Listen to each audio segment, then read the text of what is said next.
Hey guys, welcome back to my channel. I'm back with another makeup routine. Let's get right into it. First up, start by moisturizing the lips, and I'm going to spray my face with this Makeup Dewy finish spray.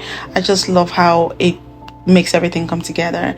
And my foundation is way darker than my skin tone, but don't worry, we're going to make that work. Don't be scared. Just trust the process, guys. Because the foundation was darker, we're going to add a generous amount of concealer, and I'm not going to be using a liquid bronzer in this makeup routine because the foundation is already way darker than my skin tone.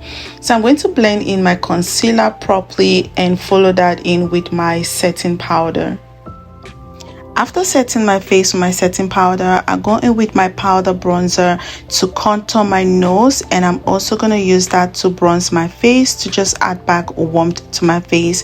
And I'm using this eyeshadow shade on my eyes and the same eyeshadow shade as my blush. Guys, if you don't use your eyeshadow as a blush, I don't know what you're doing. So after that, I'm just going to draw this eyeliner on my eyelids and setting spray. I always make sure to go in with my highlighter before the setting spray dries down. So I'm just patting that in, and I'm of course creating this beautiful lip combo. I love me a beautiful lip combo, and I will be linking everything that I'm using in this video in the description box, so make sure to check that out. And that is a finished look, guys. Thank you so much for watching. Please don't forget to subscribe, and until my next video, love you all. Bye.